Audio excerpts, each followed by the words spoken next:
Chase, I'm here. I might not sound like me, but I am Bobby.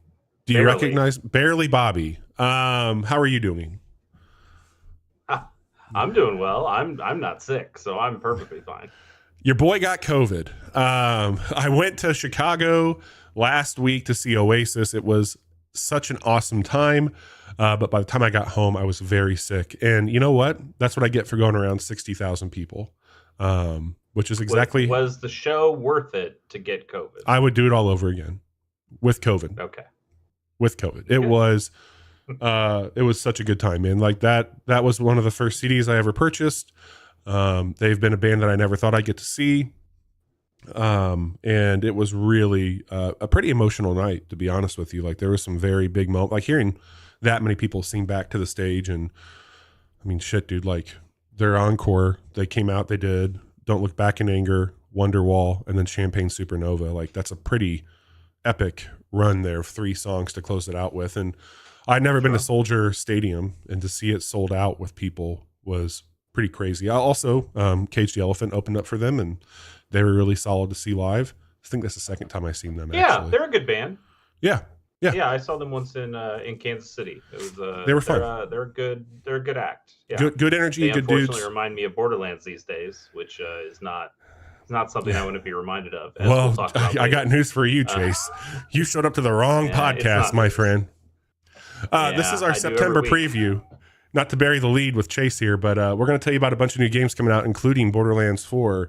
But Chase and I have both been busy playing a very anticipated game for Chase and a very surprise pick for me. And I have questions for you. I think you have questions for me. Why don't we get into those? Yeah, let's start with your game while you still have a voice. Yeah, I got COVID. I don't know if I said that when we started, but I got COVID up there. You did. Okay, sorry. It's been a day. Brain fog already in effect. COVID. I've been playing Metal Gear Solid Delta Snake Eater. This came out on August 28th. It'll set you back $70. Developed and published by Konami, but Kojima not involved whatsoever with this, which is very odd. Nope. And I think this is very odd for me. It is. My first question, why? Why'd you do this? Because I've enjoyed a good portion of Death Stranding. I'm really enjoying all that I've played of Death Stranding 2. And I never finished. Have more Death Stranding you can play. You can just play more Death Stranding. I do. But I also, we talked about this a few weeks ago. I had the itch to check out again Metal Gear Solid V, the Phantom Pain, because of that. And I think there was just this thing in my brain where I was like, why not? Like, this looks really slick. It seems to build on some like survival mechanics that I enjoy in games. And I think that if I like all this new stuff that he's doing, like, it's kind of, it's interesting to me to learn about, like, how did we get here? Like, how did this happen? And I don't know, man, like, call it, I have a little bit of a disposable income with games, and curiosity got the best of me, and we're going to talk about it next week, but I have some gaps in my resume when it comes to Metal Gear, and I know that this is an important game. Like, I think people really, like, this is a lot of people's favorite Metal Gear, if I'm not mistaken. Yeah, I think this is a really 2 and 3. I feel like are generally the most popular ones with people. I also have more or less missed out on these. I've watched the stories of them. I've watched all the cutscenes. I played a little bit of 2 on the Xbox. Again, this is because I grew up with an Xbox and not a PlayStation. So and most of those early ones were exclusive PlayStation, right? Yes. Okay. Substance. I can't remember what was the Xbox version of 2. I think it was Substance. Well, 3 wasn't on the Xbox, right? No, 3 never came to the Xbox. Okay, so 3 originally came out in 2004. So I would have been probably very much like getting ready for an Xbox 360 at that point in time, if I had to guess. That's when I was graduating.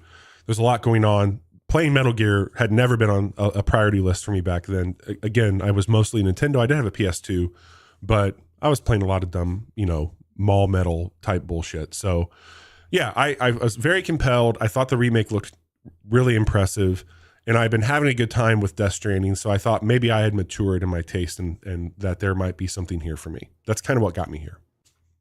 Okay. And I got to tell you, like, I think I'm so conflicted. I could tell you right now I'm having a good time, and then I could also turn around and tell you, like, I don't know what the fuck is going on. And I think I've always just been in the mindset that this was a serious series. Like, I mean, that's Kojima's thing, though, right? He goes back and forth to something seeming like it's the most serious thing in the world, and then the next thing is somebody shit his pants joke. Well, that's what I was going to ask you. So, like, we vacillate between those two things. This is, before we can continue this conversation, like, I just need clarification on something. Is Metal Gear Solid satire? No, I would not say it's satire. I think there are satirical elements to it, but I think it's Kojima trying to tell his magnum opus, trying to talk about issues that he thinks are important to him, having mixed success with that, but also understanding that he is still an otaku at heart, and he's going to put in some dumb, silly bullshit in there too. Because like, we've talked a lot about this with Death Stranding. They're very earnest games, I would say. Like, he is very earnest in what he is doing, in both good and bad ways. We talked like, I didn't know, man. Like, Death Stranding just got, like, kind of weird. Dude, I think Death Stranding is tame in comparison to some of this shit. And it's crazy to say that, because, like, my memory of I felt like I played a decent amount of Metal Gear Solid V. Again, didn't finish it. There was definitely some weird shit in that, but nothing like this. Like, this is almost like Mega Man Dick Tracy levels of weird. Like, you have a rogues gallery of these enemies that, like, the Pain, and he's just literally covered in fucking hornets. And then you got another guy that is just scarred up but full of electricity, apparently. And yet you've got Naked Snake, and this is also taking place during the Cuban Missile Crisis. And so it feels very grounded and very raw. Like, okay, you don't have anything. You're in the fucking jungle. Survive. Yeah. Oh, by the way, OSP. This guy's dead, but he'll wake up and he's going to be the end if he wakes up. And I'm like, wait, what? So, like, it's literally like, it reminds me so much of the Dick Tracy villains. Like, the way that Al Pacino looked is like Flat Top and Dick Tracy. I'm like, this is that shit. And the crazy thing about it is, dude, like, it makes so much sense now. Like, when I see these tweets from Kojima or skeets from Kojima about, like, I went and saw this movie today and it was this. Motherfucker, this game has a straight up James Bond level like theme song and intro for Snake Eater. Like it's the same shit that you would see before a Bond game. And I'm like, hang on a second. This person's the doctor, but their name is paramedic. Like, yeah. So like then it makes more sense of like, oh, that's just Tarman. Oh, okay, that's just Dead right. Man. Like what's the difference between that and Tarman, Dead Man, blah blah man, Heart Man? It's so weird for me to go because it's like, all right, like I'm going backwards, and like everything that I've been seeing now on like even some of the like mechanics, and we can talk about that in a second. It all starts to click together. It's like there is a thread between all this. There's a strand between all this, and you can see where this madman. And you know, I'll applaud him. Like he's smart. He's a brilliant dude. Like absolutely. Like there's like on one hand, Kojima's never had an original idea in his life, right? No, like all this is just a mirror to other shit. Exactly. He's just copying and pasting things. But when you pull from so many different things and kind of throw it into one stew, there is a certain amount of, hey, you were able to execute on this. Like none of these ideas were original, but the execution of this mix of ideas is good. Like there's it's one of the weird things. You have people who've never read a book in their lives or have only watched like 2 movies in their life, and they think Kojima is a genius because it's incredible. Nobody's ever done anything like that. And it's just because they don't have enough culture in them. They don't have a palate. Yeah, but then I think you also have the people who go, "Oh, he's just stolen everything that he's talked about. Like, there's not an original thought there." And I think those people are also wrong. I think there is something in the middle where you have to applaud his ability to put these things together while still understanding that he is not a god, as some people might think he is. I get that for sure. And I think what's interesting for me, there's a big thing missing here. And that is nostalgia, because I think a lot of people are probably coming to this with buckets of that. Like, oh, I remember playing this and the green sepia tone and like all the shitty controllers on it. And I would imagine, like, I'm thinking about games around that time, and I don't feel like a lot's changed as far as like the story and the acting and all that stuff from what we're getting right now with this remake.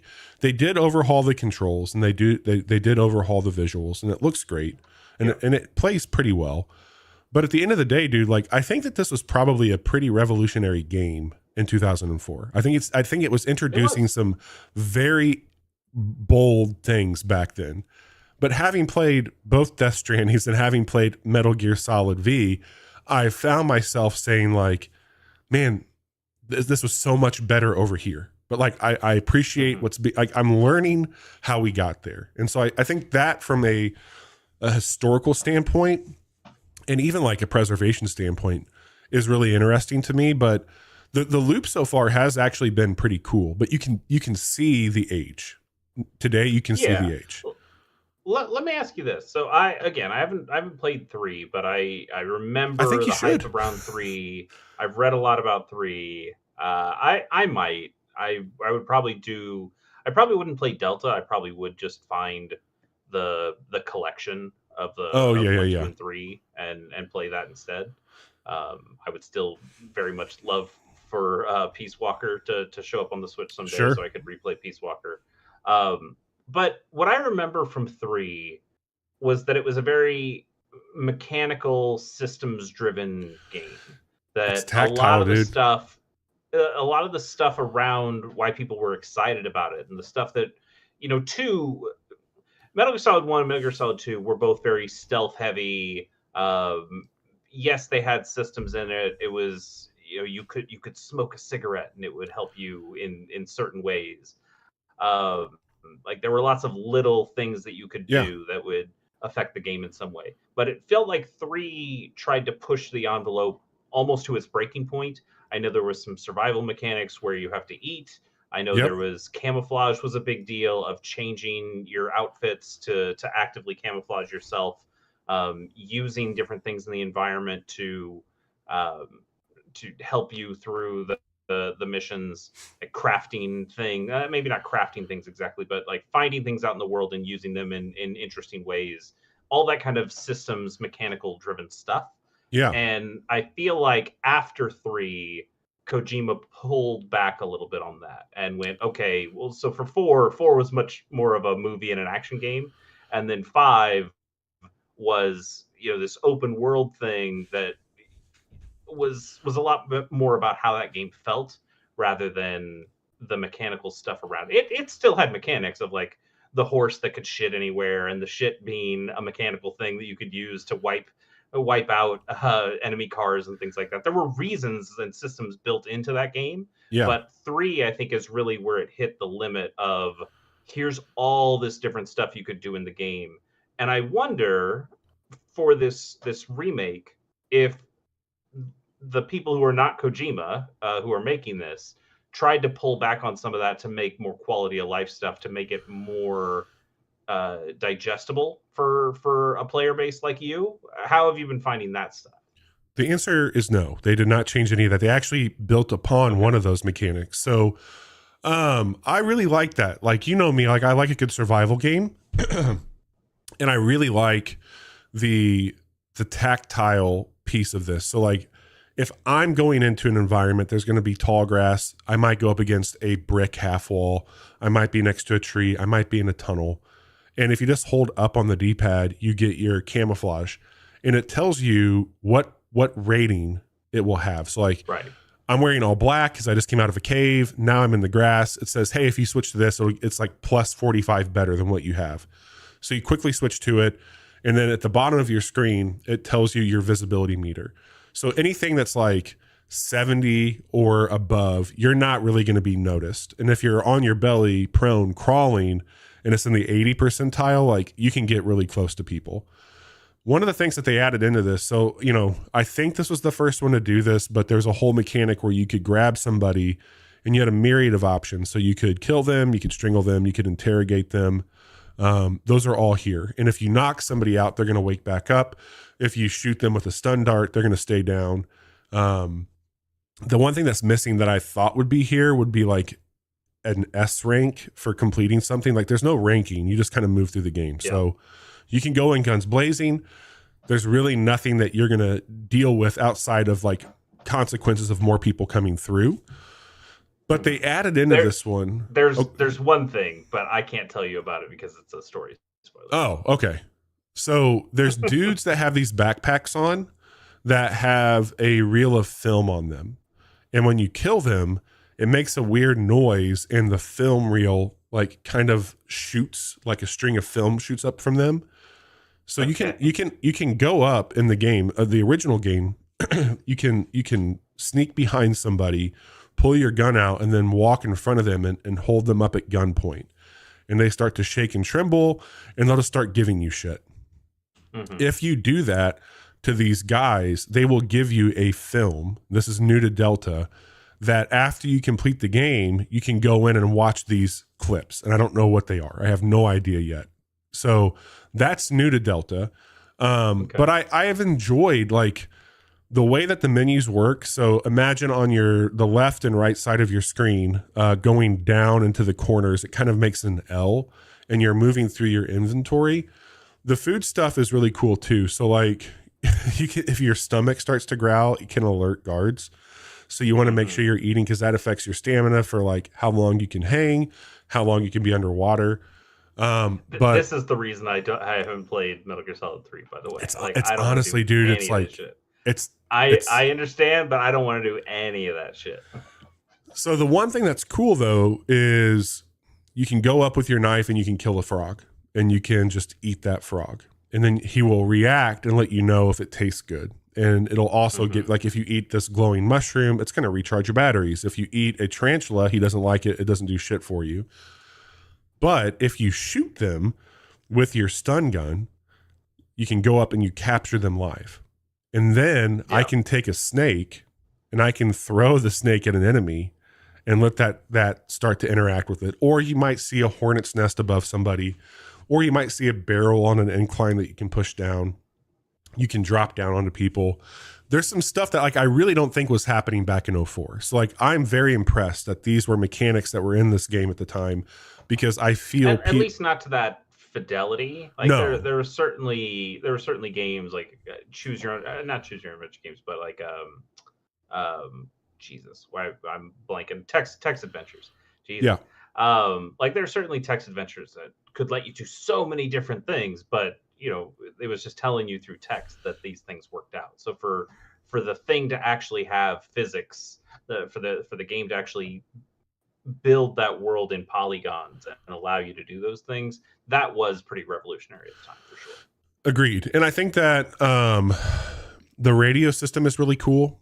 I like that. Like it's dumb, but when you go to save, you're always going to get a story about like, hey, have you seen Godzilla? Oh, I don't have time for that. Well, Godzilla did this. Or have you seen On the Beach? And I'm like, hang on a second. Is that where we got the beach for this? And so I think those things are really, really cool. The autosave is not very generous. So, you know, buyer beware. But the little vignettes of like going into this area, okay, there's 4 or 5 dudes here. Like, how can I fuck around in this little spot to make this entertaining for me? So like maybe I knock on the side of a wall and I go to the other, and like I just get in a loop with them, or maybe I throw a snake at somebody, or maybe I just go in, I'm like, I don't got time for you all, I'm trying to get over here, so I'm just going to shoot everybody. Do I think that you should play this or Death Stranding 2? I would say if you're choosing between buying one or the other in 2025 and you have a limited budget, my money says go with Death Stranding 2. I think that right now, Metal Gear Solid Delta is on a lot more than Death Stranding 2, so you might be able to play it in other places. Certainly, the cost is the same. Do I think that this is a $70 game? That's a tough one, man. Like it. Well, and they're very different games too. I know they're both Kojima games, so it's easy to compare them like that. But one of them is a game about doing stealth all the time, and one of them is more or less just navigating a world. Yes, there are stealth elements in Death Stranding 2. There's action elements in Death Stranding 2. But for the most part, you are just walking or driving from one place to another. And I love it. Don't get me wrong. I think that's great. But I think it's a very different experience between Metal Gear and Death Stranding. So I think it's also interesting to me to listen to you and get your experience with this, because you did kind of go through a similar experience somewhat recently with Final Fantasy VII.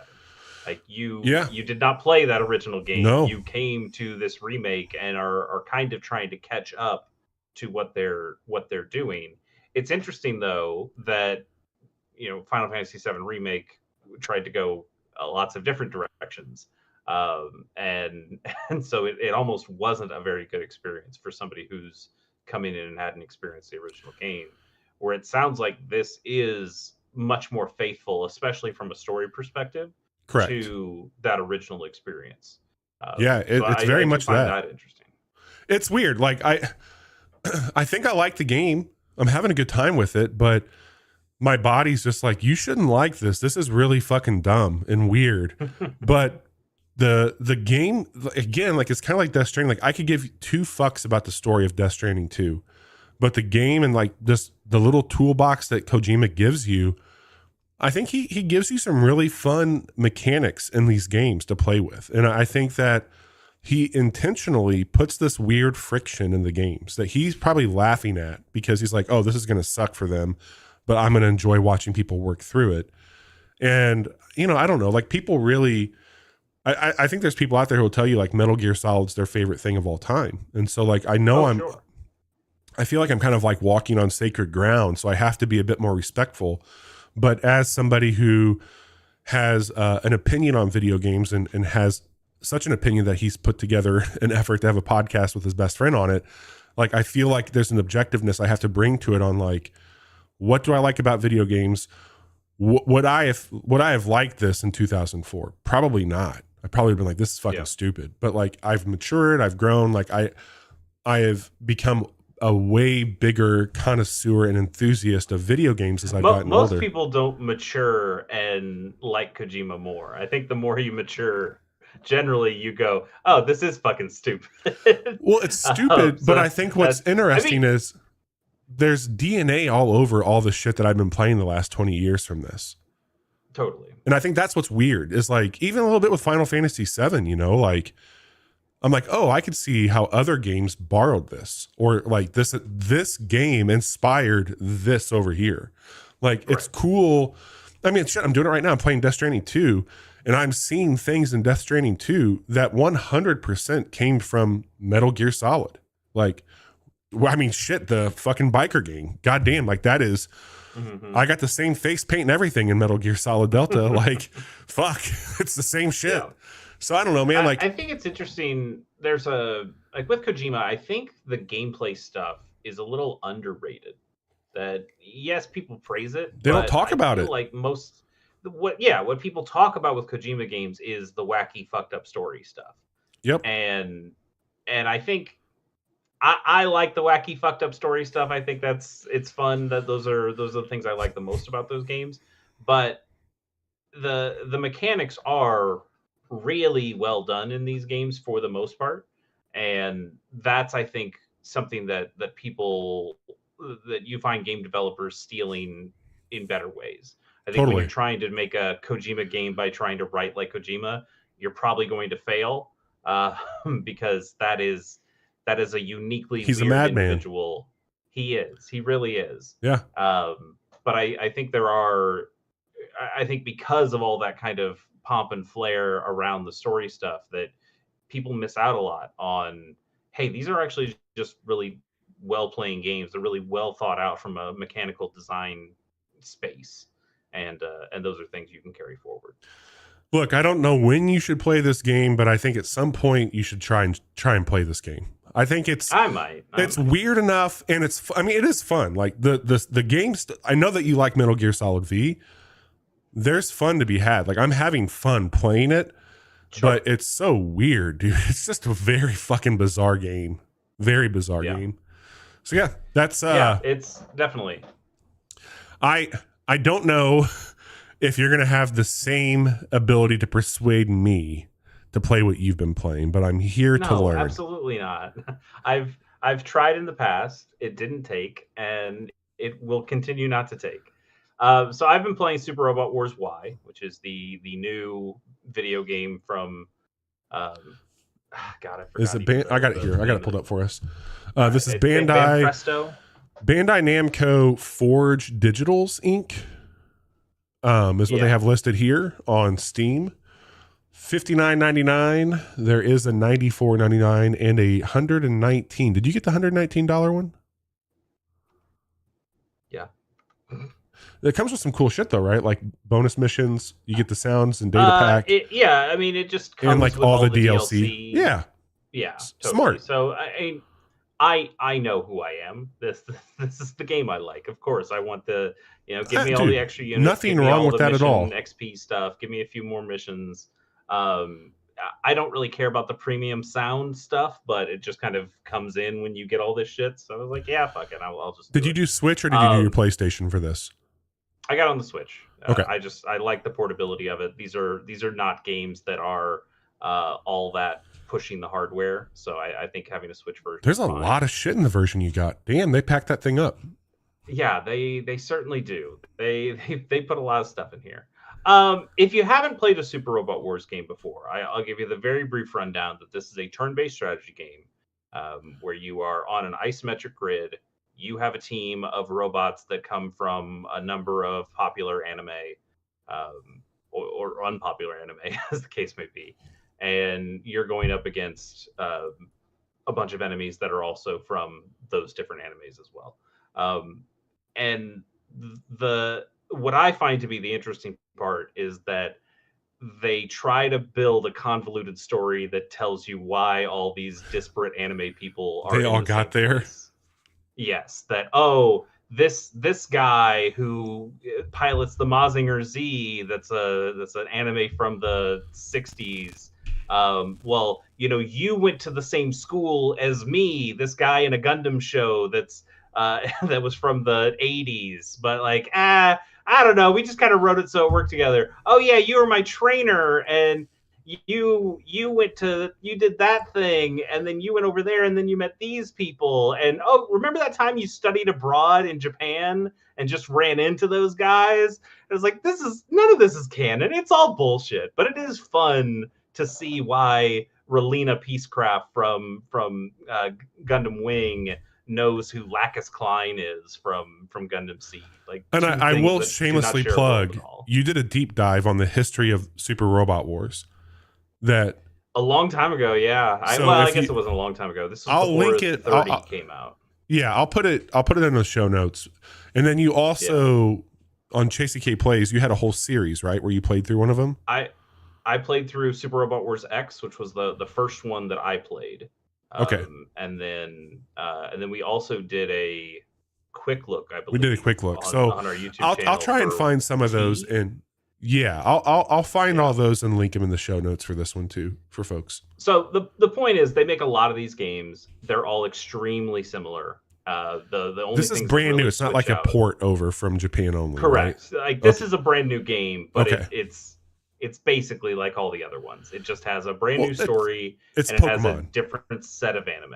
It is, but even Pokemon, especially these days, does more to change the formula than these games do. There's extremely little that is different from one game to the other in Super Robot Wars, and I'm fine with that. I think I'm just pilled enough with these kinds of games that I'm accepting of what they do.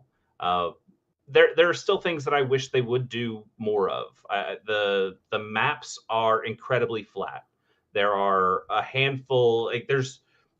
They actually are just flat, and then they have little textures on them to go, oh, hey, there's a building here, but the building has no height. You don't have to. It's not creating bottlenecks for you at all. Sure. The only thing that it does offer sometimes is that there will be ocean or water features at some places, and some of the robots cannot fly.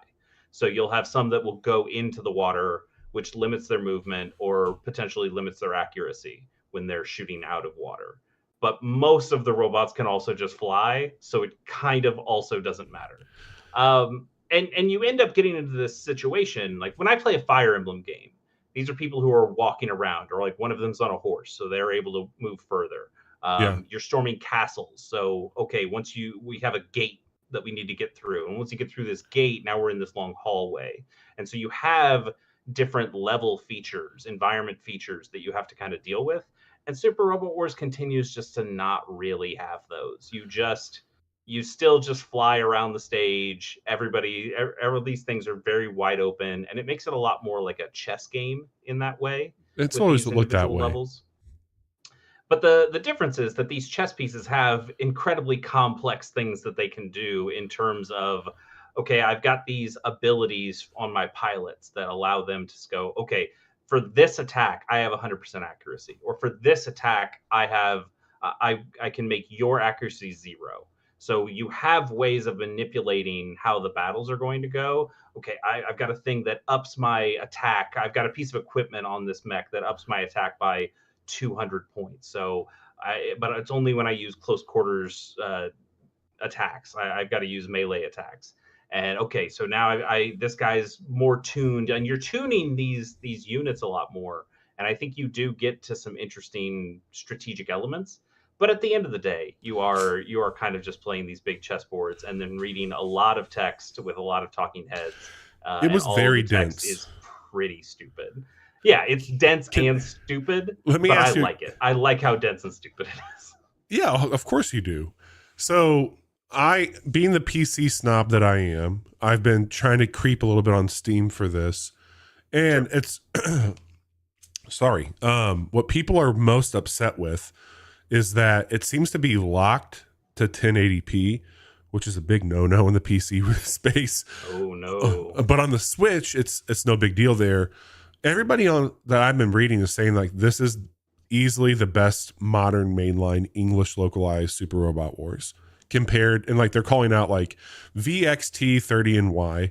So my question is twofold for you. One, how is it running on the Switch? 2, and then the second question is, do you agree with that statement that this is the best of one of those in the recent entries?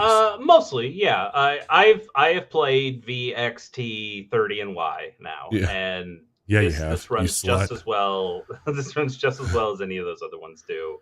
Um, the other thing I forgot to mention is that the thing about Super Robot Wars is that when you get out of the isometric chessboard style thing and you actually do one of your attacks, it goes into uh, a battle animation, and the animations are very lovingly crafted, where they Oh do a yeah. lot of Yeah. crazy moves and a lot of big pixel effects and things like that. It's still just kind of 2D things moving around. It is not the most taxing thing. This runs just fine on a Switch. There's really no problem. I can understand, I guess, why people want it to be 4K on PC, but these games don't need that. I Any think that's not the big deal. mouse control stuff that you've used so far? I have not tried any of the mouse control stuff on the Switch. I'm not sure if it has it. I'm just kind of used to playing it with the Sure. controller, so I just Are you, continue doing that. is it okay in As far as handheld the being yeah, so it's dense? fine. Yeah, you can zoom in on the maps if you need Okay. to. It's not too bad, so Okay. I don't think that's a problem at all. In terms of the localization, yeah, I think the actual writing of it, the actual translation stuff, is fine. It's perfectly fine.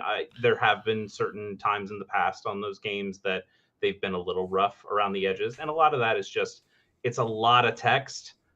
Most of the, I think with V and X and maybe even T, those games didn't officially release in English. They officially released they had English versions for Asian territories. Got it. And in that instance, I think the English translation matters a lot less. The quality of the English translation matters a lot less. So they weren't the best. But 30 and this one I think have been perfectly fine when it comes to their quality of writing. The one thing that does bug me that from this game versus the other games is that this one, like other games of the past, has this kind of codex where sometimes as you're running through the speaking parts, some text will show up as orange, going, oh, this is something I can like open a glossary about. Because again, Sure. these are dense things, and they're kind of just running through the stories that have happened in these anime. And so you'll go, okay, what's this? I forgot what the Sank Kingdom is, which is a thing from Gundam Wing. So I can click in there and I can just read about the Sank Kingdom and go, oh yeah, right, that was where Relina was from before, and then she came back and ruled that place, and then it got demolished. So fine, cool. Now I understand what they're referencing, and generally that still works the way it always did. But sometimes they just put up orange text, and when you go to the glossary part, it just doesn't have it. So Oh shit. they're saying like, "Oh, this is a thing that you should learn more about." And I go, "Yeah, I'd like to learn more about it." And it just doesn't have the option Oh there. fuck. That sucks. And you go, that's a little lame. Like that's when I saw that in the demo, I thought, oh well, that's just something. It's the demo. They're still filling out some of the text or connecting things here. But Sure. a lot of those just seem to continue to be broken. Which is generally fine for me. I've played enough of these games and I've watched enough of these anime that I generally know the things that they're talking about. But it's still a little frustrating to see, oh, yeah, hey, there's some orange text. I want to read this. And then you just can't. Let me That's ask been you, my biggest complaint so far. my final question would just be, I'm brand new to Super Robot Wars. Is this where I start? Sure. Does Any it of them matter? are. It doesn't really matter. But like they're your all opinion, self-contained stories. as a huge I, fan, like yeah. where would you tell somebody who's listening to us, like, where would you start on Super Robot Wars? I think any of the ones from V to this one So to that's Y are VXT perfectly 30 fine. and Y, correct? That's correct. Yep. Any of those are fine. Those are the ones that are on modern platforms from PS4 and up. Okay. I think they're available for like you could get them all on Switch at this And point you've if played you all wanted of them to. I there, think right? I've played all of them on. I think I played one on PS4, but yeah, Okay. I have them all on Switch now. Cool. And I think any of them are perfectly fine to play. So what I would say if you're a brand new player to this is look at those games, those handful of games we talked about, and look at the series that are represented in there because they all have different anime series Sure. that show up. and just look for anime that you like. Most of them have, well, all of them have Gundams in them. Now, which Gundams you get are different. 30 had Victory Gundam and some other Gundams as well. Iron Blooded Orphans. This one has Witch from Mercury, which is brand new. That's a relatively new anime in the grand scheme of things. So that's cool that it has Gundam Witch from Mercury. It's also got Gundam Wing, and it's I think it's the 30th anniversary of Gundam Wing, so that's kind of cool that that's back in. It's got Gundam Seed, which I think fucking sucks, but the robots are okay. Um, and so it is pulling from some of those, and then there's also a handful of other series from very old series to relatively new series that are out there. So because they all basically play the same, because I think the barometer of quality is generally even across the series, what I would do is just go, oh, do you want Evangelion to be in your Super Robot Wars game? Well, then you got to play V, because V is the only one that's had Evangelion in this set going forward. Do you have to have Aura Battler Dunbine in there? Well, you can play this one. This one has Aura Battler Dunbine, but also X does, and also I think T does. Like at that point, it's just what do you like? And what's like your a certain sicko series, what's your special brand of sicko? There's probably a Super Robot Wars game for you. I still need to go back. That's on the box, actually. It should be right. Just quote me on that, Van Bresto. I would like to someday go back and play an older Super Robot Wars game and just see what those are like. Super Robot Wars Delta Snake Eater is around the corner. Sure. I feel like the further back you go, the rougher those games are. But I still would like to try them at some point anyway. But I've got a lot of Y left to play. I barely scratched the surface. I'm sure. So I don't doubt it. So far, it's been pretty good. I just got Amuro, which matters if you play Gundam or if you know Gundam. So big deal. That is a detailed overview of Metal Gear Solid, Delta, Snake Eater, and Super Robot Wars Y. If you don't want to play those, we've got a lot of games to tell you about. But before we do that, let's talk about the games that Chase should be looking at, that he should be making room for. Is that how this goes? Is that what we're doing here? Is that where we've become? Is that who we've become? What are we doing? Aren't we? I thought we were talking about the games from the previous month. Are we spinning a wheel now? I forgot. The wheel. We can spin a wheel now if you want. Yeah, let me make sure let's spin a wheel now. Yeah, I played Need for Speed Heat last month and thought it was fine. I might go back and play a little bit more of that, but I get what it is. I'm fine with that. So yeah, we can Sorry, spin a wheel again. I jumped ahead there. This COVID brain is really fucking with me today. But I know, man. I just get excited about the wheel. What can I say? Sure, you've always been such a big proponent of the wheel. No, I hate the wheel because none of the games I want you to play ever get picked. It's always stupid shit that I don't care about. That's not true. All right, I'm spinning it. Let's see. Today. Oh my God. Spin the wheel. If it does, we're playing it together. What I have to try. There's your Chasey K plays. Bobby always gets to see what's on the wheel before me, so I get to see oh no! Yes! You it's like slut. I didn't really want to play Atelier, but Fire Emblem, you goddamn right. So you have to pick one you haven't played. Yes, that's the important one. I'm gonna play a Fire Emblem. And for those of you who are new, this is Chase's favorite series of all time. So it's certainly up there. It's like it's Pokemon. Like they kind of go. It carries a lot of water. So this is a very cool much one. Does. It is. So I'm not sure if I will play. I'm not going to decide which one I'm picking now, but I think I have the option of playing a mainline game, like playing one from the actual series, or I have been picking up a lot of Fire Emblem ROM hacks as well, along with my Pokemon that'd be cool. ROM hacks. And there's some really cool ones that I would like. I'd like to honestly, I want to hear about that. I want to hear about that. Yeah. So because I have a means to play those now. Yeah, absolutely. So I think one I just recently got, I don't know if this is going to be the one I pick, was Fire Emblem: The Hag in White, is the name of it. And those all take from the GBA games as well. It's pretty easy to hack GBA stuff. So those all take from like the Fire Emblem 7 and 8, 6, 7, and 8, I think are the ones. that mostly get pulled from. So we'll see. But yeah, some flavor of Fire Emblem will be played by Chase Kinnicky. Oh darn! I have to play a Fire Emblem game. Woe is me. You're going to be juggling a Super Robot Wars and a Fire Emblem. You slut. Oh God, yeah. Plus all the other fucking games I got. God help us all. All right, Bobby. Let's try to go through this relatively quickly. What do you say? I like that. All right. First, we got to talk about the month of August that we said goodbye to. We had a number of picks here. I want to see if those held up under scrutiny. Bobby, you had Is This Seat Taken? As did I. We're both enjoying that game. Did you finish it? I did. Game good. Nice. I'm still about halfway through. I've had other things on my plate, but I'm looking forward to getting back to It's cool. You had Metal Gear Solid Delta Snake Eater, which we talked about. I have Super Robot Wars Y that we talked about. You also had Gears of War Reloaded. I downloaded it. I haven't played it yet. Okay. Just another remake. Another remake. Got to play more remakes, right? And then we both had Sword of the Sea, which we talked about last week. Big fans of that game. I played a lot more of that tonight before we started recording. It's cool. Game continues to be fucking awesome. It's really cool. Good ass game.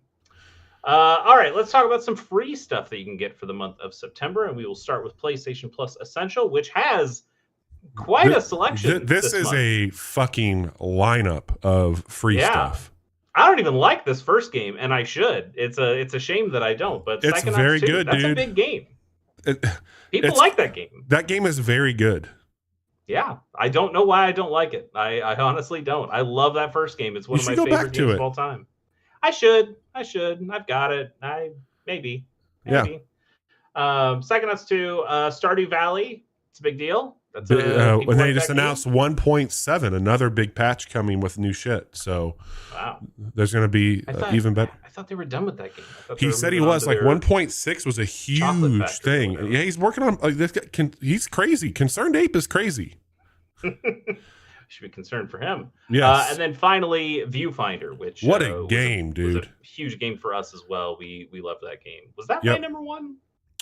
I think that was your number one. It was really high up on ours. It was really high up. I don't know if it was my number one, but I think it got a couple other awards from us. I'll have to go back and look, but that was a big deal. That might have been like a style or something. Mm-hmm. That was a big deal. Bobby, can I throw it over back to you real quick? Yeah, before you do, can you just I know that the ongoing strike continues. Where can folks read, learn a little bit? I think there was a big was it Forbes or somebody else that just did a big rundown on that? Can you tell the folks about that? Yeah. There's a continuing boycott against Microsoft, against specific Microsoft things when it comes to the BDS movement, the boycott, divest, and sanction movement. It's specifically Game Pass. So if that's something that's important to you because of Microsoft's ongoing actions in Israel, supplying them with equipment and computer stuff, AI things specifically. There's still some pretty fucked up stuff going on. There's a lot of reporting around what Microsoft is doing. I think you can read that. Again, we're just telling you what's available here. This is something we've done for a long while, but I think it's also important that if this does matter to you, that you read more about the BDS movement and what they're saying about Microsoft and how to follow these things. What they try to do is not blanket boycotts, which I think is really smart. They're doing really targeted things. Like, they're not telling you to never buy a Windows PC ever again. They're saying, hey, what if you didn't have Xbox Game Pass? And just make an effort to hit Microsoft in very specific targeted ways, and maybe that can make them change their behavior. And it's a thing you can do. Based on the age rating of our podcast, you should all be adults, so make an adult decision on what's best for you. But that's true. We want to give you just information on all fronts, and what you choose to do with that is what you choose to do with it. And to give you more of that decision here, there are some new additions coming to Game Pass service if you are going to be partaking. You have Hollow Knight Silksong coming. You have NHL 26. That's not true. There's no way. I don't believe it. Well, it's on the paper. I have to read it here. But apparently, not only is it coming out, it's on Game Pass. Hollow Knight Silksong, NHL 26 is going to be coming out via EA Play. Deep Rock Galactic Survivor, Frostpunk 2, which I think has been out on the PC side, but coming to their console. And then again, part of EA Play, you get EA Sports FC 26 as well. All right. Well, then let's move right into the month of September, and we will start with a game that's already out. You can play this one right now. September 1st, Bad Cheese came to Switch, PS4, PS5, Xbox One, Xbox Series X, and PC. Like this, you were writing in your notes. You did a lot of the notes for this month, and you were talking about like this reminded you of another game, or you thought this might have been another thing? There's another first person shooter or first person Mickey Mouse game coming out, based off of the Steamboat Willie IP becoming public access. And I thought that's what this was, but that I think it's like detective something, or I can't remember what it's called, but it's a lot more. That one's way more of like Cuphead. This is kind of fucked up. Yeah. Bad Cheese is fucked up. Well, even this, there's also another one that's a first person horror game that is based on kind of old cartoons. That's Bendy and the Ink Machine. Oh yeah. That was really popular and got a couple sequels that apparently were not very good. So that reminds me more of this than anything. But I don't know. I talked to my horror game friend. He was not very impressed with this. This is probably not something, we don't really care about horror games generally on this. I like Cuphead. Cuphead was a big game. Yeah, I think a lot of people have been co-opting the art style as a shortcut to big time games, and I think that's kind of lame. There was I did see like a Cuphead style vertical shooter that was on mobile phones that looked. It looks pretty cool. Slick. It looks like it was made by the people who made Cuphead. It looks that good. Yeah, like it has like a quality to it that this Bad Cheese game. What's not. It's like the old ship that you like. What was that fucking like arcade shooter where you move the ship back and forth? It's not at 1942. Yes, it's like it looks like that, but Cuphead. Yeah, pretty cool stuff. Yeah. So yeah, I don't know. Maybe skip Bad Cheese. Yeah. On the 2nd, this game is also out right now. Metal Eden comes to PC, Xbox Series X, and PS5. I feel like we talked about this game before. Did it get pushed at one maybe point? I just feel like this thing's like they've got a big like this has been attached to a lot of like ads for me. I don't know. Like I feel like this is everywhere right now, but I don't know if it's any good. That's a great question. I don't either, but it certainly has a cool look to it. You called out Doom and Ghost in the Shell, and maybe even a little Evangelion is in here. It's certainly got a style that it's going for. It's a first person shooter with some more parkour-y kind of elements. It looks fast, very fast, speedy stuff. A little bit of Tribes, a little bit of Titanfall. Grappling hook shit's cool. Yeah, if this game feels as smooth as it looks, it might be a really good first-person shooter. I know, I've been saying for months that I've been kind of looking for a shooter. You called out specifically that maybe this is one I should check out. And yeah, I don't know. I need to see some reviews. I want to see it a little bit more. Oh fuck! It's got the Metroid ball. Shit. It does. It does absolutely have a Metroid ball. Fuck.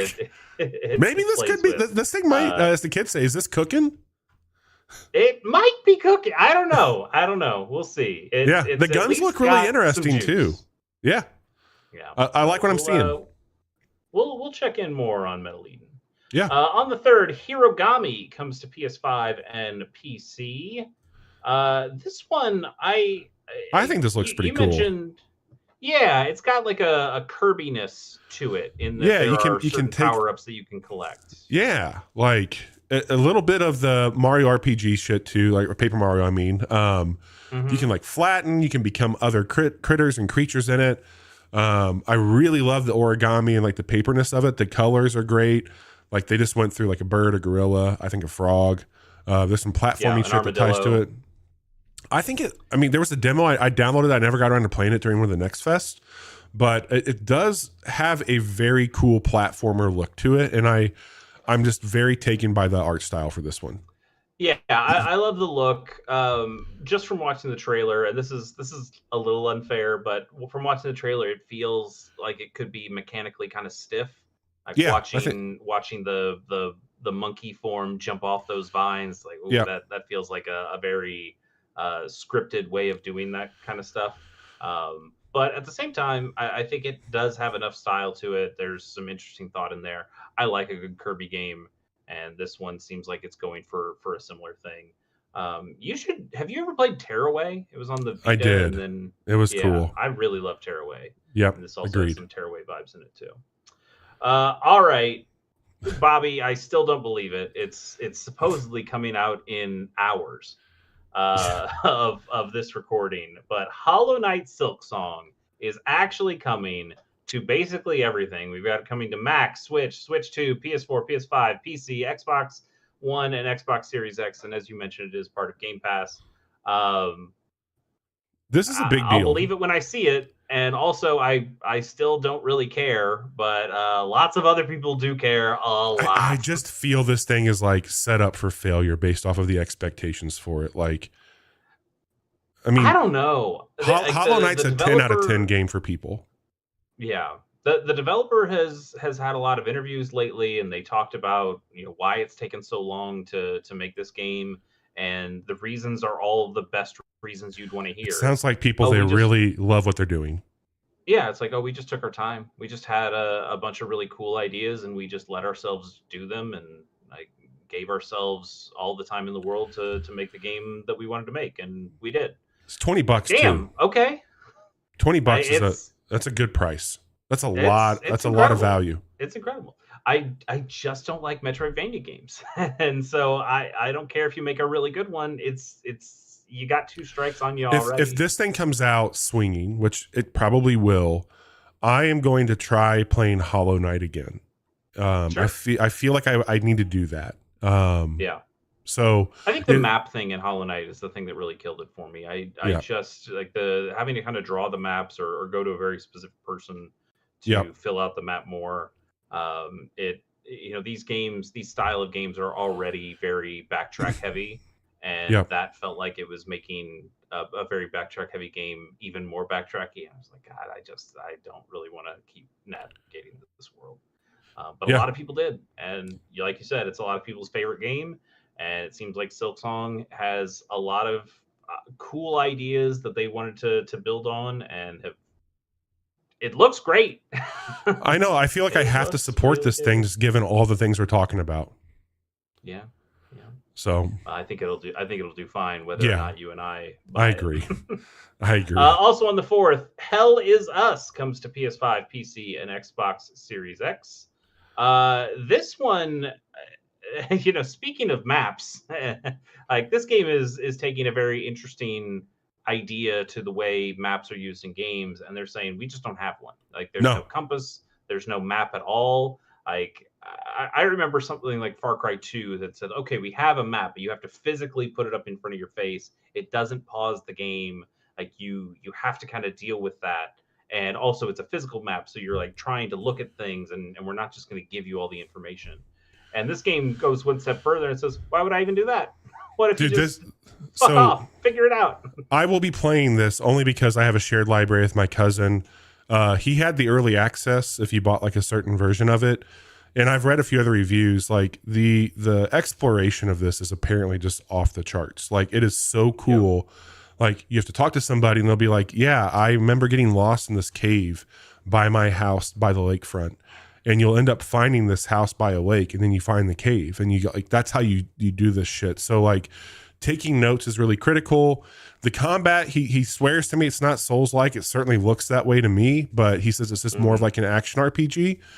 I love I love the cloak and the hood and the look of this. I think it just has a really cool style, but I don't Yeah. know if it'll be for me. I'll probably test it out just because I'll have access to it. But The thing with these kinds of games for me, I remember this is a weird comparison, but I remember when I tried to play Myst, and sure, you are walking around up to something and you play with it a little bit, and it doesn't do anything, and you go, okay, well, I guess I have to find something else in the world that makes that do something. And then you go to another place, and you just kind of do that 50 times, and if you didn't find the first thing that helps you unlock the next thing, you're kind of screwed. And I feel like that's what this game is all the time, that yep, there's probably going to be so many puzzles that I come to a cave and there's a door that's locked, and I go, okay, well, I guess I got to remember this, and then I play that game for 10 more hours, and I go, oh right, that fucking door, I never opened it, because you just forget things. This seems like a nightmare for me, but I do I'll let you know. Like I don't know when I'll check it out, but I am going to check it out. I have free access to it, so I feel like I have to. Cool. All right, I look forward to hearing what you have to say about it. Also on the 4th, Jet Runner comes to PC. So you just wrote in what they had on the Steam page. Yes. A gameplay loop that is what did it say? That's Trackmania. Trackmania meets Titanfall. Yep. And yes. Did you end up seeing my comment that I wrote about this? Yes, I did. Yeah. And did you see what I said? I get some Neon White vibes from this, and you go, yeah, I'll do you one better, Bobby. Yeah. Like it's wild. Like this 100% is just Neon White. Yeah. And you're like, well, Neon White doesn't own this genre. Like, two people can have a similar idea. And then I go, yeah, but the main character's name is Nina White. Yes. Like, they fucking know what they're doing. Yes, 100%. I don't know who Curveball is, but I did think about it. I thought, this has a look to it. I know Chase likes cel-shaded stuff. I know Chase loves Neon White. Like, Chase also is looking for a shooter. Maybe I don't know. It's PC only, so definitely not. But that's yes, true. I think this looks cool. But I think one of the things I liked the most about Neon White is how novel it was. Yes. And with this just kind of being that same thing, even if it's executed better than Neon White, which I could believe, I could see somebody making a game that's better than Neon White. It does lose a little something of like, I've played that game before. Although I was just talking about how much I like Super Robot Wars, which is just the same game over and over and over again. So, don't listen to me. I think this looks cool, though. I hope it's good. But I do think it's very funny that the marketing is trying to say Trackmania meets Titanfall. Like, no, there's another game that's exactly like this. You should just say that one. Yep. Wild. On the 5th, Daemon X Machina Titanic Scion comes to Switch 2, PS5, PC, and Xbox Series X. So as you called out in your notes, yes, this does seem like a game that I would be into. I did play the demo of that first one, and while I found it interesting, I think there's just something about the action games with mechs that don't hit me the same way. I think mechs for me are just more of a strategic thing. Like, yes, Super Robot Wars, but also thinking about like RTS games and things like that. Like, I think that's where I prefer my mech action. I'm willing to try there's a demo of this one out too. I'm willing to give this one a shot as well and see if the controls if I take the controls a little better than I did last time. I think it's got a cool. I still think the characters kind of look like shit, but I think the rest of the game looks really cool. We'll see. But it does certainly have a look to it. Speaking of looking like shit. On the 5th, NBA 2K26 comes to Switch, PS5, PS4, PS5, Xbox One, Xbox Series X, and PC. I mean, this trailer that you pulled, they barely show the game at all. You're mainly just seeing real people. But I mean, these games continue to also just kind of be the same thing over and over again. That is kind of the curse of sports games. You asked when the last time I actually bought a new basketball game was, and it's been a while. I think I bought an old version of 2K like a handful of years ago, and it played really well. But that was also one of the ones where they, before they stuck all the microtransaction bullshit into it. There was still some microtransaction bullshit, just not to the degree that they do these days, which is a wild amount of. There's a ton. Finding ways of getting your money from you. Oh yeah. After you've already purchased an entire video game. Like, these games play great. They look great. Yeah. I don't know if this one's adding in the WNBA or if it already had the WNBA in it, but if you're into this shit, you're going to play this. Like, that's how I look at it. Yeah.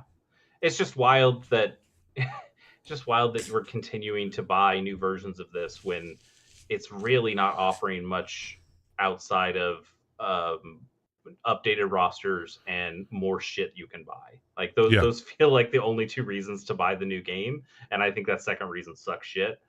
It's wild. Yep. All right, let's talk about a real sports game, Bobby. Hell How's that sound? yeah! Because on the 5th, you and I will be playing Everybody's Golf Hot Shots, which comes to Switch, PS5, and PC. We love our Clap Hands Golf over here. We do. Clap Hands Golf, also the makers of Hot Shots, which has been called Hot Shots Golf at some points, has been called Everybody's Golf in Japan, has now been called Everybody's Golf over here. These are good golf games. They make good golf games. Very arcade, very approachable, a lot of fun. Yeah, but arcade, but not quite like the last Mario Golf was maybe a little too silly, right? Yeah. Like we had a good time with it, but the idea that most of the golf was that you would actually be actively running to your golf ball the next time you had to hit your shot, that the courses were all just ridiculous things, that it used to be that you'd have sand traps and you'd have fairways and you'd have greens, and this game feels they have a wacky golf mode in that sense. They do have wacky golf mode. They still have the tornado holes where if you hit it anywhere near the cup, it's just going to suck it right in. They do have modes that are a little sillier for sure, but it also just generally is a more grounded golf game, while still not quite being in the like EA style super simulation-y golf. This is the sweet spot that I generally look for from these games. Now, doesn't have Don Pappas in it. I'll put his ass in there. I'll make him if I have to. They need to put Don Pappas DLC in this game immediately. Yeah. But other than that, this looks like a great golf game, and I look forward to giving it a shot. I agree. A hot shot, if you will. Oh, hey. Also on the 5th, Chronos: The New Dawn comes to Mac, Switch 2, PS5, PC, and Xbox Series X. I don't know, man. It's just Dead Space. Like somebody just made another Dead Space. It's very creepy. It's very gross. Yeah. People are playing it right now somehow and previewing it, and the stuff I've seen for it looks very stinky. Like the game would stink physically if you were there. Yeah. But one of the things I saw is like when you kill people, they kind of get wrapped up in these tendrils, and that can bring them back to life. But if they're by other stuff, they can like morph into a big, terrible thing. It does not look like a game I would enjoy. I'll say that much. Yeah. I already don't like horror games. This is not for me. I can understand the appeal of it, but it also just kind of looks like Dead Space to me again. Yeah. Speaking of things that don't appeal to me, on the 12th, Borderlands 4 comes to Switch 2, PS5, PC, and Xbox Series X. I don't understand you, Bobby. I know. I'm gonna like peek behind the curtain here and tell people that Bobby has put this as one of his picks of the month, and I have no idea why. You played Borderlands 3. It wasn't good. It was not good. You're right. So my cousin and his best friend are very excited, and I don't have games I'm playing with a lot of people these days, and they're like, hey, we really would love for you to join us and play this. So I've been doing a little research, and I'm not saying that I know this for certain, but everything I've seen so far, they seem to have toned down a lot of the dumb ad lib bullshit stuff. I enjoyed Tiny Tina in this game or not. I don't know. I really don't know. I have no idea. But that's a chance I'm not willing to take. They have some new stuff with the Vault Hunters. There's a class that I think looks really interesting. That is more of like a science-based class I'm gonna be playing as. The upgrade stuff looks really compelling, and they've already shown their hand for like, hey, here's all the things we're doing to like make the end game worth it. Here's all the stuff we're doing to like make the progression worth it. We want to make this a bit more serious. It's in a whole new area. I mean, it's still Borderlands, but I think more akin to like Borderlands and Borderlands 2. The other thing is like I feel guilty for making you buy 3, so like I feel like I have to buy 4 and like in return to like pay that back. So I'm gonna check it out. I probably wouldn't tell you like, hey, this one's pretty fucking good, you should get it, but I'll let you know for sure. I have it pre-ordered to play with my cousin.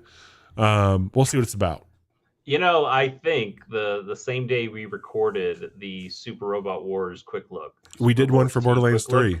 We did one for Borderlands 3 the same day. We did, man, and that's the only time we played it. What a bad day that was for both of us.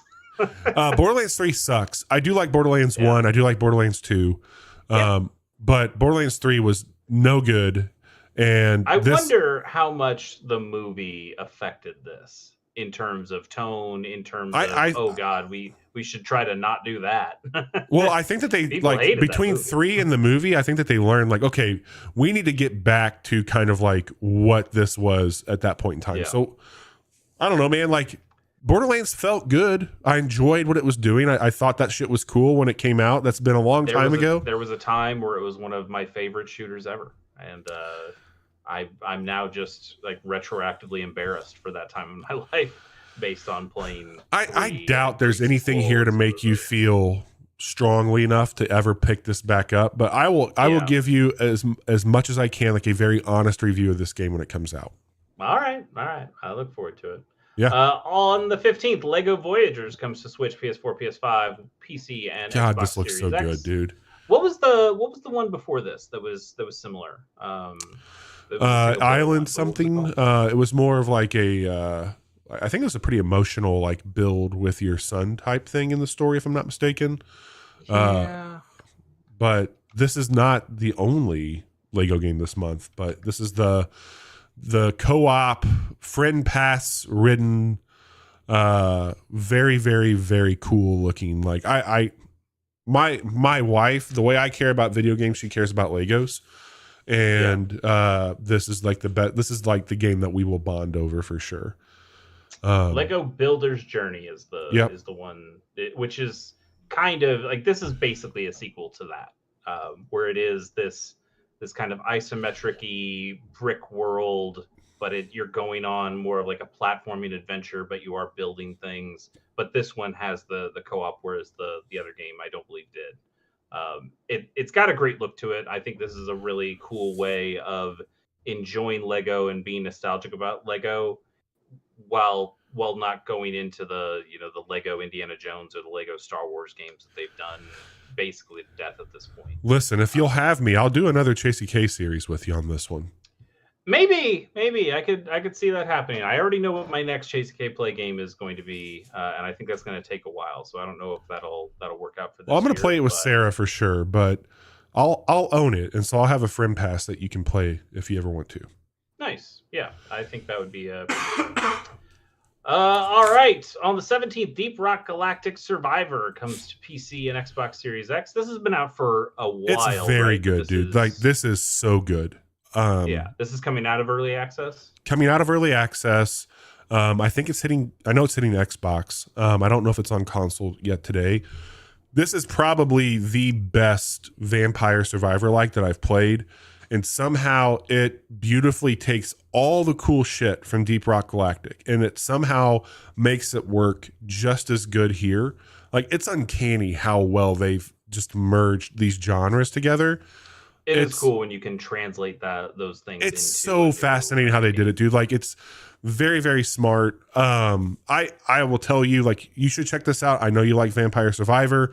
There's a lot of cool shit here to check out that I think you would already kind of understand. There's been a ton of clones. This is my flavor of how to do it, because I think it brings enough new ideas from a known IP elsewhere that this is a very, very, very, very cool game. Everybody should check this out. Yeah, looks good. On the 17th, another game Bobby's going to be pretty interested in, Strange Antiquities, comes to Switch and PC. This is a sequel to Strange Horticulture, yes? Spirituals, it's a successor for sure. Like, it's the same fucking premise. Dev? Yeah, same team. All that there. I don't know if it's directly connected to Strange Horticulture, but it's the same loop and style of that game, it looks like. Maybe a little bit more on the occult side than the first one was. Yeah, definitely. I mean, the other one was like, oh, you're mixing potions for people's different ailments, and this one's like, oh, I've got this little trinket from whatever this other place, and maybe that'll fix what ails you. It reminds me a little bit of like the social reduction games, though, like your Golden Idols. It reminds me a bit of like Potion Crafter, obviously. It reminds me a little bit of The Root Trees Are Dead, because there are some things that you're learning and you're like, okay, I need to go look at my map and go here, go here and pull this together. Strange Horticulture is out. You should definitely check that out. I guess there was a demo I missed for this somewhere along the lines, but it's coming out now and I'll probably end up picking it up eventually. Sounds good. On the 19th, Dying Light the Beast comes to PS4, PS5, PC, Xbox One, and Xbox Series X. So this was a DLC, or started life as a DLC, and now it's become a standalone piece. Yeah. Yeah, they got some good feedback on. I like Dying Light 2 a whole lot. It introduced some mechanics that people were like, I don't know if we drive with this. And I think it kind of got away from some of the stuff that people really loved in Dying Light 1. And so they're promising to get back to the Dying Light roots. They've been very, very clear of that and all the talk of it. I think I have the version of Dying Light 2 that gets me this for free, if I'm not mistaken. Like if you bought like the high-end version of that, I think you still get this because again, it was planned DLC for that game. Yeah, you bought the $119 version that came with. I don't know if it was that much, but it was probably like $90. Yeah. I like Dying Light 2 a whole lot. Dying Light 1 I thought was really cool as well. I don't know if I'll play this in September. There's other stuff I'm really excited about, but this is probably something I'll check out maybe in October for a spooky stream or something. Okay. Also on the 19th, Trails in the Sky First Chapter comes to Switch 2, PC, and PS5. I'm pretty sure I own this game on the Vita, and I was going to ask. I think I own this on my PlayStation TV as well, which is basically the same thing as the Vita. Yeah, so this is... You're right. This is a series that I bring up a number of times, but there are also a number of RPG series that I bring up on these previews where I go, yeah, this is someday I'll play one of these, right? And the Trails in the Sky games, which are part of the Legend of Heroes games, which are like a spinoff of a different game from a long time ago. That's how a lot of these go. But this is supposedly a really good place to get in with the series.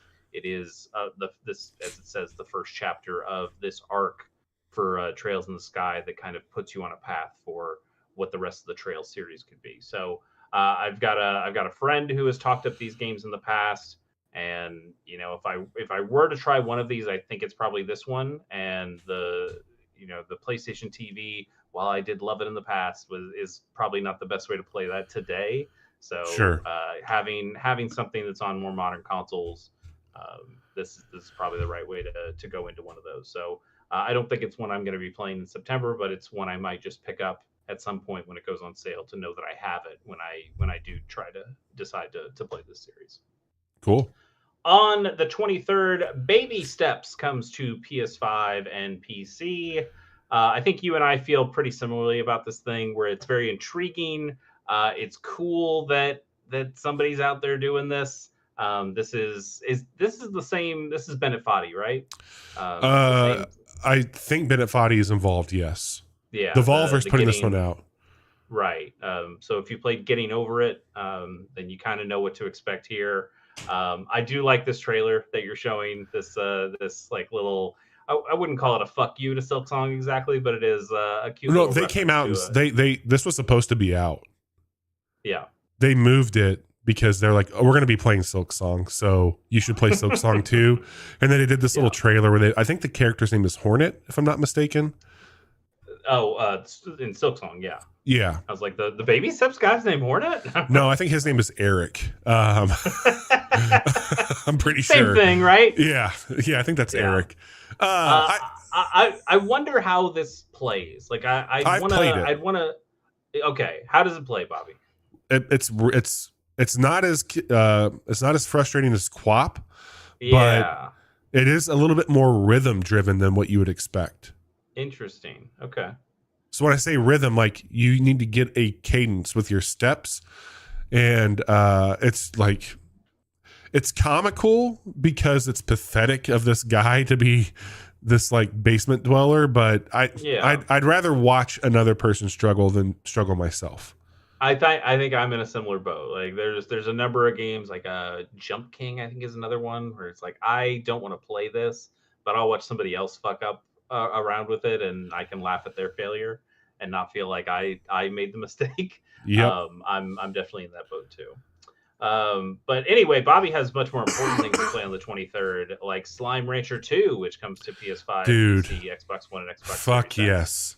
So this has also been in early access for a while. I've watched you play some of this game. I know you love the first game, but this is like now it's actually coming out. What's different now that it's coming out in 1.0?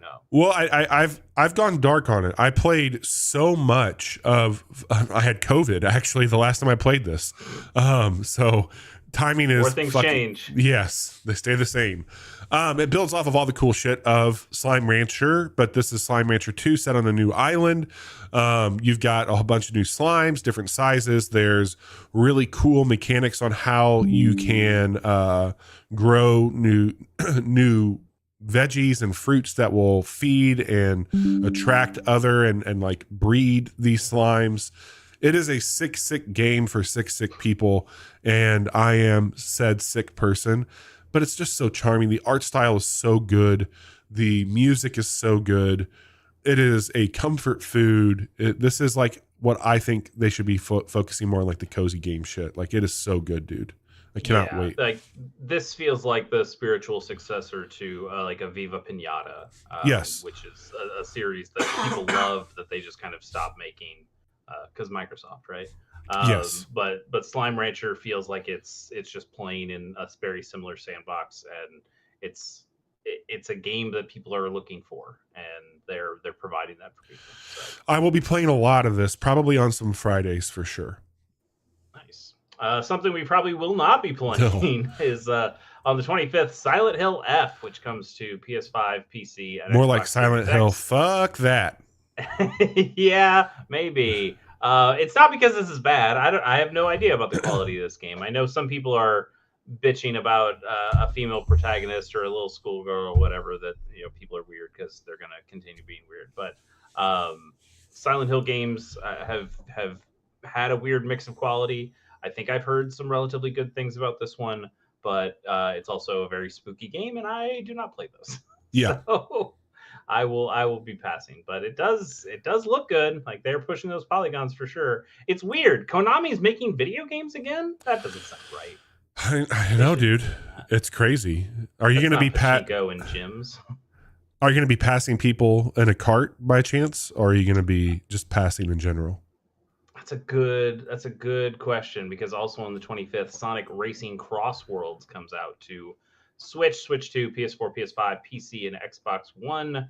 I think we were both relatively disappointed in Mario Kart, right? The new Mario Kart. I don't know if disappointed is the word I would use. I enjoyed my time with it, but I just don't feel like I have a place or people to play that with, and I don't want to play it by myself. Yeah. I think that's fair. I think that the Sonic Racing series has been doing pretty innovative things, whereas Mario Kart has been less so when it comes to like mechanical gimmicks or interesting new mechanics to the games. Last one, I believe, was the transformed one, where you could go from planes to boats to cars, which is a very Diddy Kong racing thing, but it's something that Mario Kart still wasn't really doing all that well. Yep. And that game did a lot more of this one with the cross worlds. The idea is that you can actually go into dimensional portals to go into different tracks or for different sections, and then pop back. So you're kind of, everybody's weaving between these different worlds as they race on these big tracks. Which, whether that's super scripted or whether that's really dynamic, I'm not sure. I bet it's more on the scripted side. But it does look good. They have a big cast. It seems like a lot of fun. I've not played one of these games before. I'm not sure if this is the one to get me into it, but the more I'm willing to say I was disappointed by Mario Kart. So the more interested I am in maybe giving this one a shot to see if this is closer to what I was looking for out of a new Mario Kart. Sure. But I think they've done a pretty consistent job with their quality in Sonic Racing, so I applaud them for that. On the 26th, Pac-Man World 2 Repack comes out to Switch 2, PS4, PS5, PC, Xbox One, and Xbox Series X. Bobby, you had in your notes, did they even do a repack for Pac-Man World? And the answer is yes. I think we talked about it months ago, a year ago, something like that. But it has been out. So they are making one of Pac-Man World 2. I have also not played any of these 3D Pac-Man adventures. I don't know. They seem like fine platformers. They seem like relatively generic platformers. Yeah. But I think it's cool that people are building up their old games. It's nice that people are doing that work, even for games that I don't particularly care about. But maybe somebody happy for really, people. This was like a really formative game for somebody, and to have that ability to go back and play it with a shinier coat of paint, I think that's cool. Totally. Speaking of an old game with a shinier coat of paint, on the 30th, Final Fantasy Tactics Ivalice Chronicles comes to Switch, Switch 2, PS4, PS5, PC, and Xbox Series X. Final Fantasy Tactics feels like we've been asking for a remake forever, and Square Enix has teased us a number of times with different games that are not that look exactly like Final Fantasy Tactics but are not. Now they're just actually giving it to us. There is a version that has a nicer art style to it, or a cleaned up art, higher definition stuff. I think there are some quality of life changes that you can get as well, but I believe crucially you can also just play the original unaltered game if you choose to. And that's great. That's the way. Yeah, I'll be getting this for sure, dude. Like, I think I will too. I did play Final Fantasy Tactics Advance, and I didn't finish it because I think like the further you get in that game, the more rules they throw on you, to the point where it just was not very fun for me. But I believe the original Final Fantasy Tactics still does have some of those judges that come in and assign certain rules to battles, but it's a little more freeform than Advance was. So we'll have to do this on a Monday night for sure. I think at least to try it, and if we like it, keep going with it for sure. But it's as much as I don't like the strategy RPGs where you have to like choose your direction that you're facing, because I think it just leads to a bunch of backstabbing that you really have no control over. This is supposedly the classic one, and it does feel like a big gap in my strategy game and also in my Final Fantasy. Totally. My Final Fantasy thing. So it'll be nice to finally fill that gap. Totally. And lastly, on the 30th, Lego Party. Bobby did say there was another Lego game that would be coming down the pike. And it's this one. Lego Party comes to Switch, PS4, PS5, PC, Xbox One, and Xbox Series X. Hey, they put Lego in my Mario Party. Absolutely. I'll get this for my nephews and play at Christmas. I think it'll be fun with them, but I don't have a lot of interest outside of this is something I know that they'll really enjoy, and it'll be a cool bonding moment. That's where I'm at with it. I remember I played the first Mario Party. I rented it from a Blockbuster and played it for a weekend alone. And I was like, well, yeah, I guess that was okay, but also not the way to play that game. Yeah, not the way to play it. This looks fun. It'll be fine. It does. Yeah, it looks totally fine. I mean, the newer Mario Party games also seem like they're totally fine if those are the kinds of, if you have that group that you want to play those kinds of games with. This seems like another one that fits right in there. So the Lego name goes far these days for sure. So agreed. We'll see. All right, Bobby, it's time for us to make some picks. Why don't I go first? Because my list is significantly shorter than Bobby's. Yeah, do it. I've got Everybody's Golf Hot Shots and Final Fantasy Tactics Ivalice Chronicles. I think there are a lot of cool looking games coming out this month, but as we mentioned earlier, I've still got plenty of Super Robot Wars. I've got plenty of other games that I want to play. And apparently I've got to play a Fire Emblem game this month. Oh, darn. Oh, it's going to be so difficult for me. But Bobby, it looks like your dance card is significantly more full. What are you? Well, to be fair, I own 2 of these games already with early access. So I already have Deep Rock Galactic, and I already have Slime Rancher.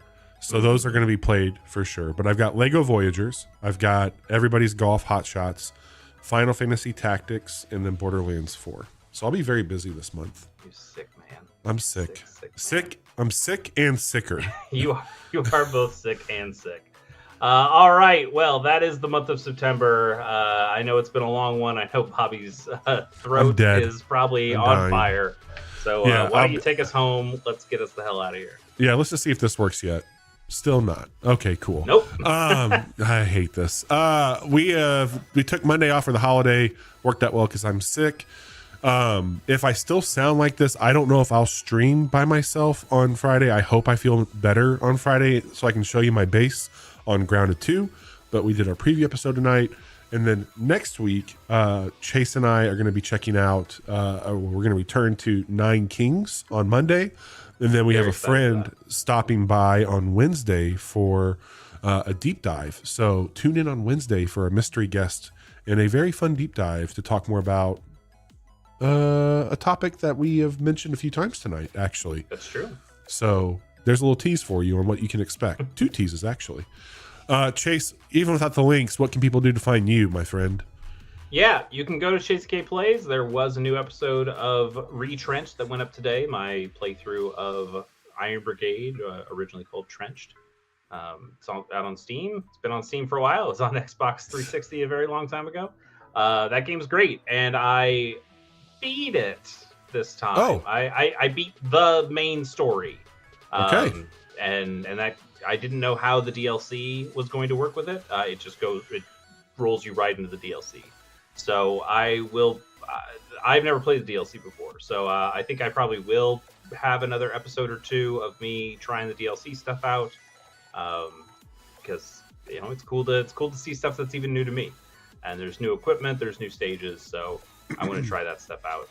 So there probably will be at least one more episode, maybe 2 more of Retrenched, but I do know what my next game is going to be. I haven't announced it officially yet, but very excited to when it's about time for that. But go check out Retrenched. I think it was a fun series.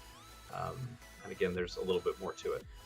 Awesome. Also, I've got another podcast that I do with a good friend of the show, Pierce Gorshane. It is called Pilot Program, where Pierce and I watch the first episodes of every television show ever made. It's quite the undertaking. Our last episode was on HBO's The Gilded Age, which I think we had a really great conversation about.